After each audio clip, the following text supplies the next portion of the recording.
Welcome back. In this video, we're going to talk about how to succeed on an exam. Okay. Um, the, the first thing you want to realize in this course and in any course is this piece of information here. There's a way of getting smart, right? And it's somewhat paradoxical. Students that succeed in college understand that they're not smart. So if that makes sense to you, then you're not going to have any problems at all. So let me repeat that. Students that succeed in college, the ones that get A's, the ones that get B's, understand that they are not smart. That's how you get smart in college, right? When I'm going to give you some tactics about that underscores this paradoxical way of approaching college. But what's at play here is a concept called growth mindset versus fixed mindset.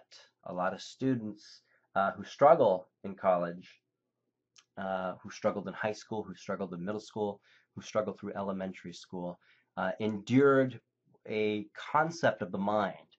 And this is what educational circles have described as what's called fixed mindset.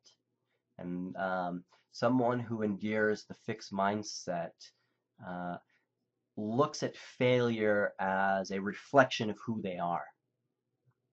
I failed because that's who I am. I'm the one who gets F's. I'm the one who gets D's. That's who I am. The students that succeed, the ones that are smart, and remember, they're smart because they realize they're not smart. And this is true too, absolutely true. They have what's called a growth mindset, right? And so if they have setbacks, they don't look at failure. They don't look at not acing something as a reflection of who they are. They don't look at success as a reflection of who they are. It's peripheral to who they are, right? It's a process, always success. And so a failure is, in other words, failure is an opportunity to learn more. Oh, I didn't get that right. Well, I wonder how I can get that right next time, right? So it's a way of looking at how you learn, right? And not identifying with that. So that's the first thing I want to convey before I get into the details of strategy here. The other thing too that will immensely help you out in this course and in any college course is to chuck the idea of grades. Just forget about your grade for the next 5 weeks or 10 weeks if you're in my summer 3 class. Forget about it, right? So most students enroll in a college class with every intention of earning an A, right?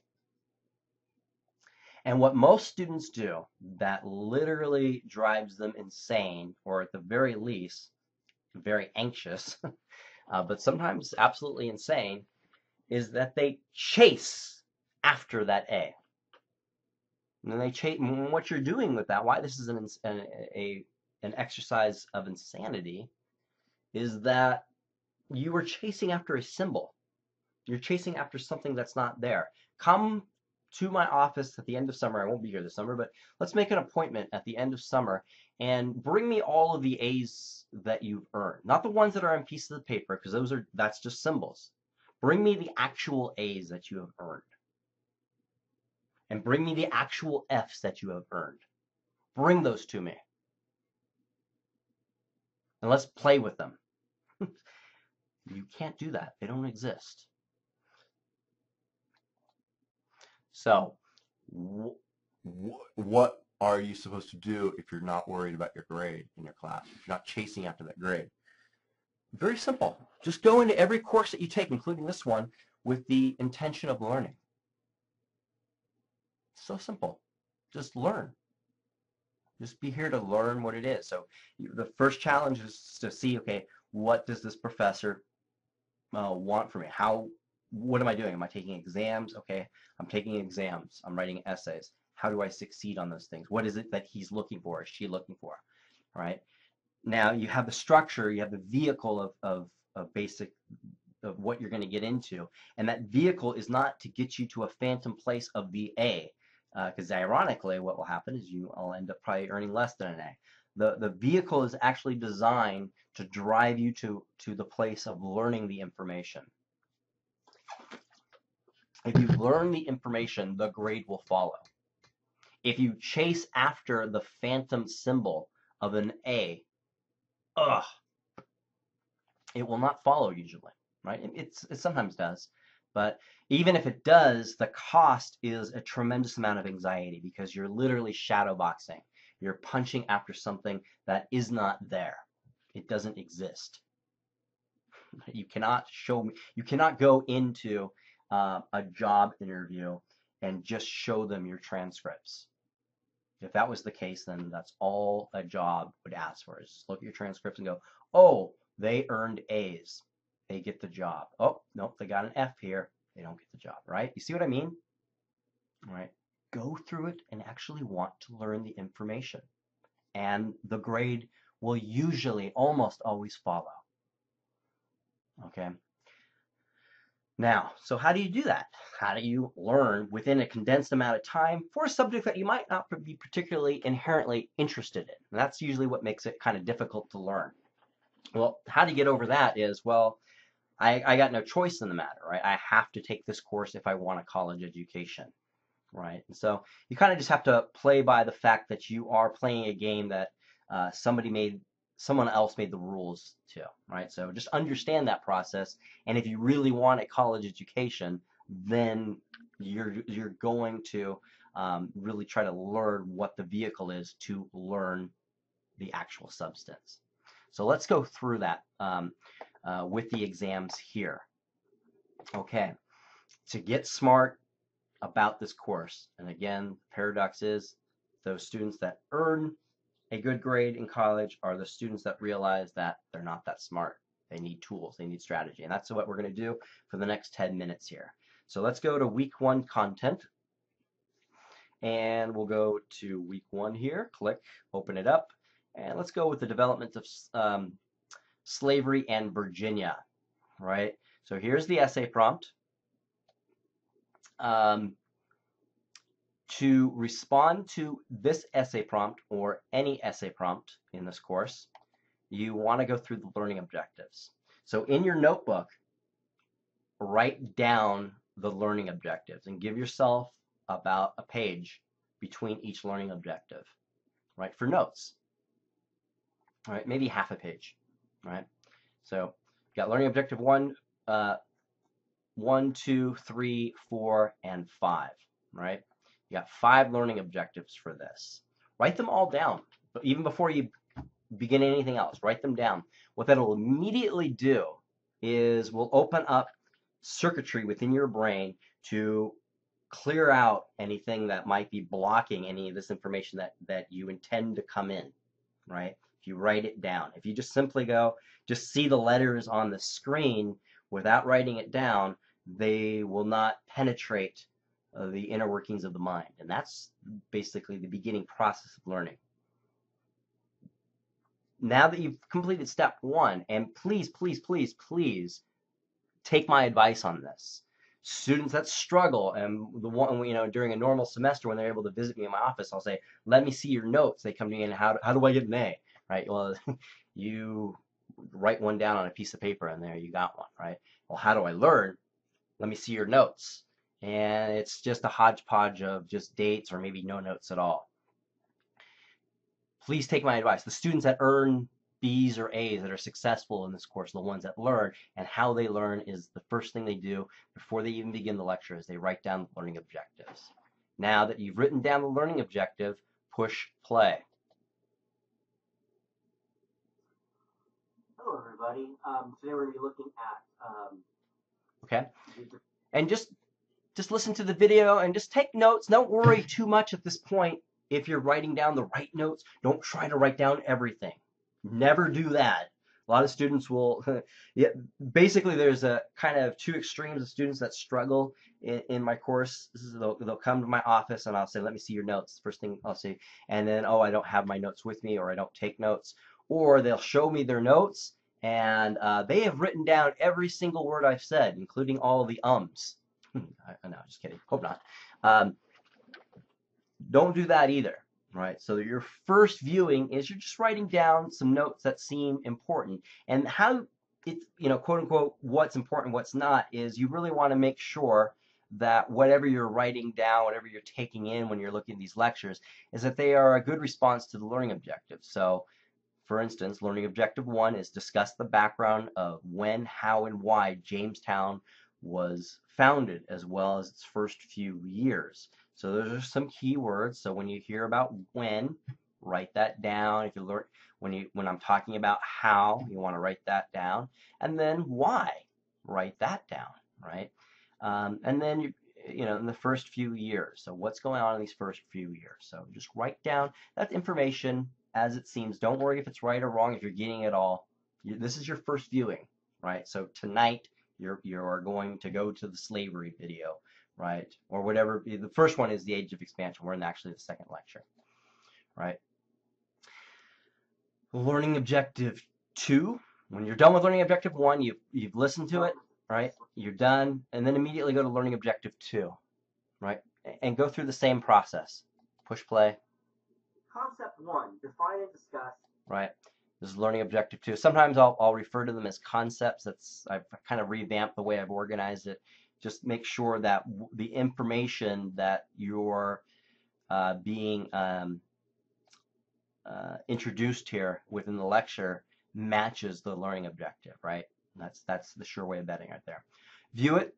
Take the notes that help you respond to this learning objective, showing the interrelationship between the successful cash crop, sheep land, and sheep labor that led to the plantation system and the gradual acceptance of slavery. Write that down. Same thing for learning objective 3, same thing for learning objective 4, same thing for learning objective 5, right?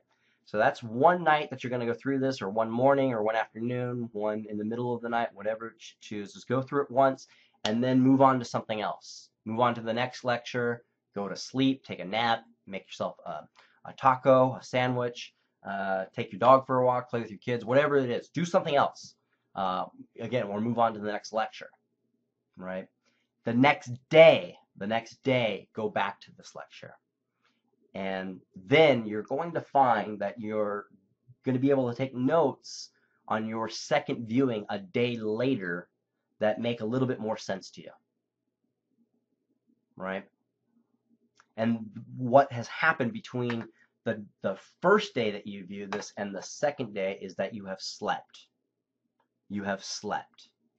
I cannot emphasize, I cannot underscore the importance of sleep when it comes to becoming successful in college. So I'm not sure, I had to step away for a second, so I'm not sure exactly where I was at, but let me just continue with this whole sleep thing. What happens when you sleep, right, is literally your brain reorganizes the events of the day, the memories, right?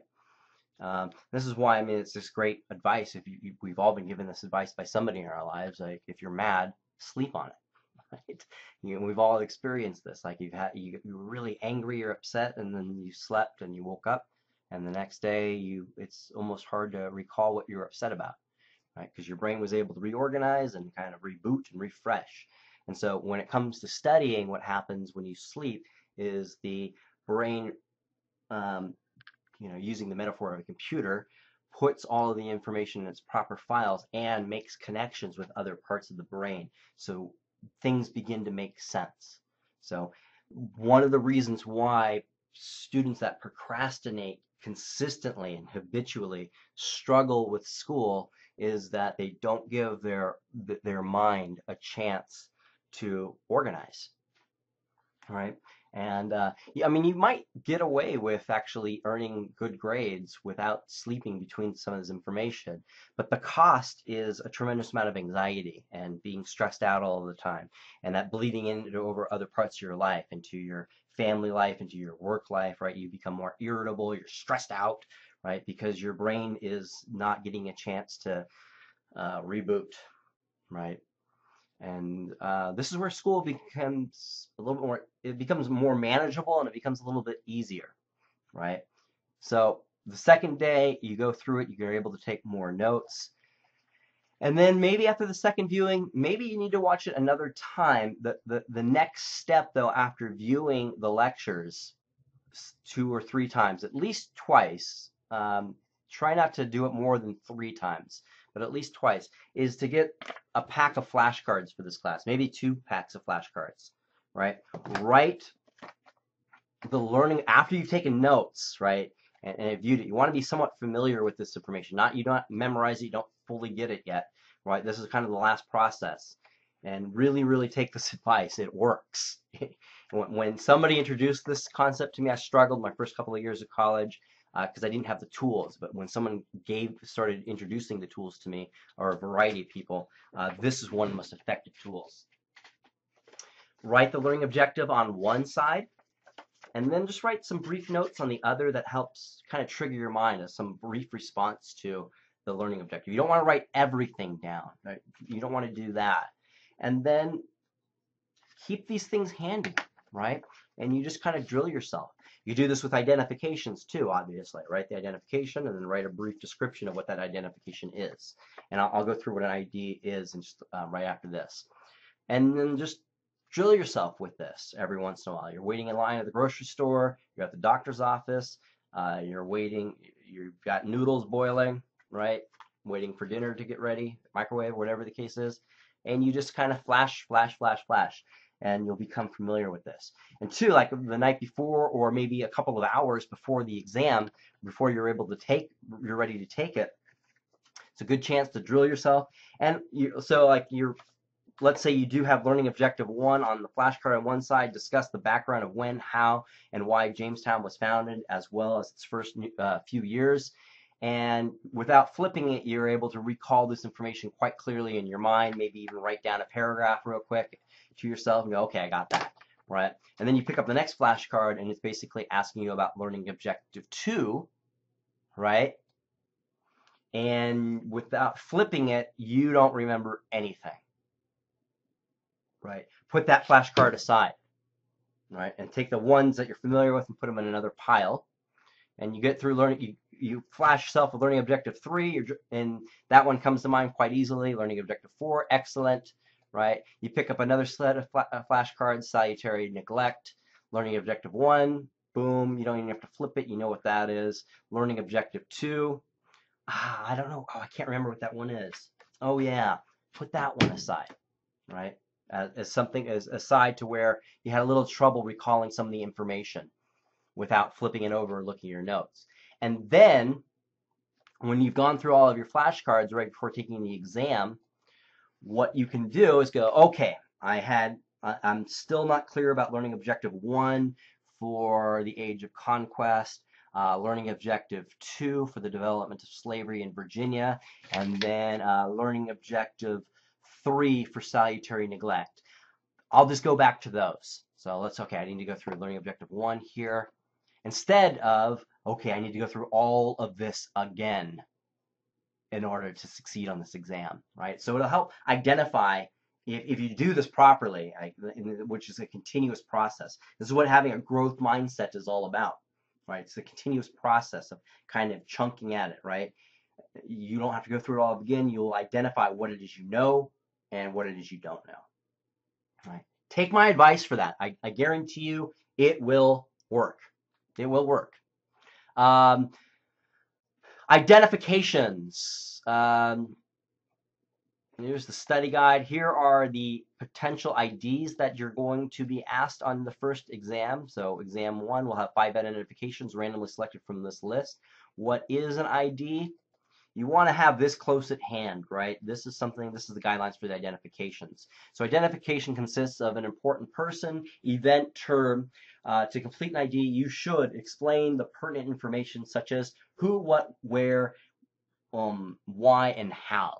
And then two, most importantly, you want to explain the historical significance. So if you just stop with one, that's fine, but you'll probably just earn a C, right? Again, we're forgetting about grades, but if when it comes down to me submitting the grades and actually grading your work, if you're just completing number one of this, then you're probably going to earn a C. The students that don't struggle with these IDs, who have demonstrated that they've learned something, are the ones that really come in with historical significance. What does that mean? This means somewhere in your answer you should establish historical context.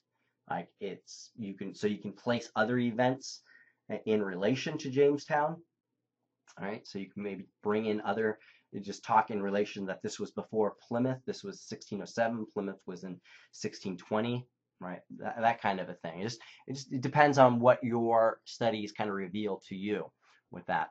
If you're looking at Jamestown as an ID, it's important to situate your ID in time. You should also think about the cause and effect relationships. So what did Jamestown produce? What did it create? Right? What did it unleash for English colonists? Right? So you will notice when you're studying about Jamestown, if you get the ID of Jamestown in your exam, you will recall, once you've gone through the lecture, Jamestown has a lot to do with the development of slavery. So that's where you're going to want to place some of this stuff in here. So make connections. In terms of length, each one should be a paragraph or two, and a paragraph typically is 5 to 6 sentences, right? So that's the exams. When you're ready to take an exam, you're going to click here. Remember, you're going to take the exam in Lockdown Browser. So if you have not downloaded Lockdown Browser yet, well, you'll need to take the orientation exam, which is located well, it'll be located right here when I upload it, but it'll be located in this folder, in the Start Here folder. Right, Start Here, and it's also located right here. But when you're ready to take the exam, make sure that you open up Blackboard in Lockdown Browser and go right here, and you'll get one question at a time. You cannot backtrack, so understand that. So you get an ID, just do what you can to respond to it, and then move on. If you don't know it, if you don't have it in your notes, move on. Don't waste your time. Move on, right? But this is why you want to take notes on everything in the study guides. So when you're ready to take an exam, if it's come up, when your study guide is complete, right? So week 1 study guide, when you have notes on all of this information here, and you have notes on all of these essay questions here. And what you want to do too when you're for these IDs and essays is you do want to practice. So practice writing these essays out. The other thing to keep in mind about the exams is that, and this is real important, if you happen to miss a deadline, don't make a practice of this, but if you happen to miss a deadline, not too big of a deal. It is somewhat of a big deal, but not devastating. Or if you weren't as prepared as you want it to be, what happens when you get to exam 2, whether you took it or you didn't, let's say on exam 1, let me just say what happens basically. Exam 1, you didn't prepare very well. You just didn't have enough time. It took you a little while to figure out the structure of this course and really how to study for this, right? So in exam 1, you got a 60%. A week later, you're ready to take exam 2, and now you kind of get it, and you really prepared. You took good notes. You practiced your essays. You did everything with the flashcards. You gave yourself some time to sleep, and now you've got the information, right? In exam 2, you've earned a 95%. What happens with exam 1 is that that 60% will become a 85%. So if the next exam, whatever the next exam is, if you earn 10% more, the previous exam will rise to that level minus 10%. So 95% becomes 85% for exam 1, right? If that was the specifics of your scenario, right? So if you didn't do exam 1, in other words, a 95% on exam 2 also for exam 1 becomes an 85%, right? So keep that in mind. So if you miss an exam, it is a big deal. Don't do that. Don't make a habit of that. But if you do miss an exam, you don't have to email me at all, right?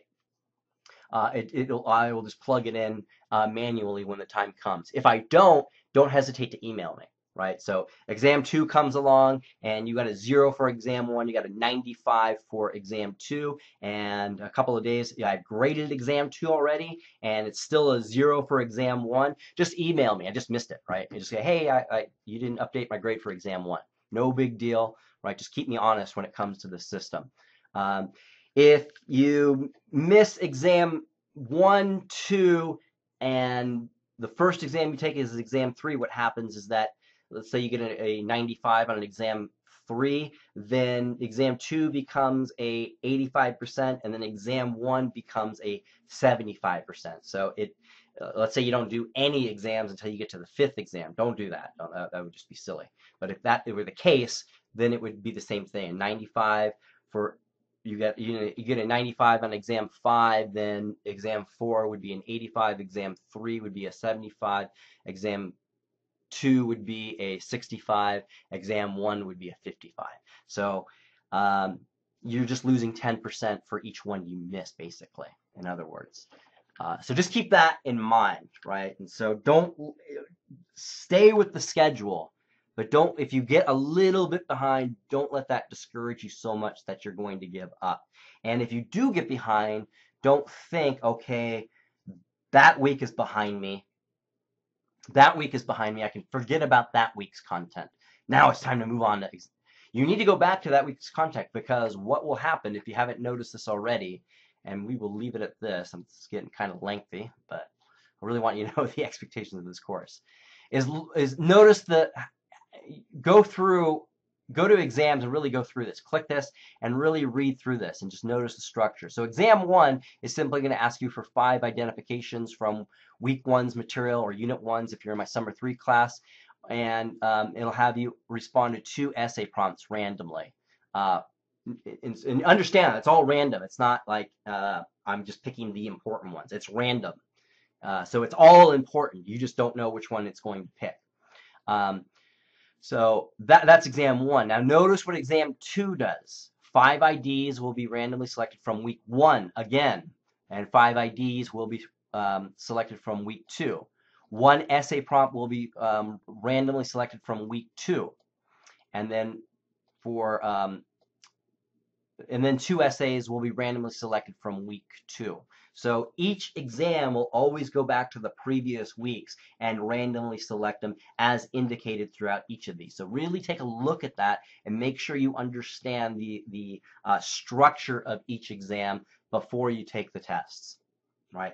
With that said, thank you for playing and listening to this.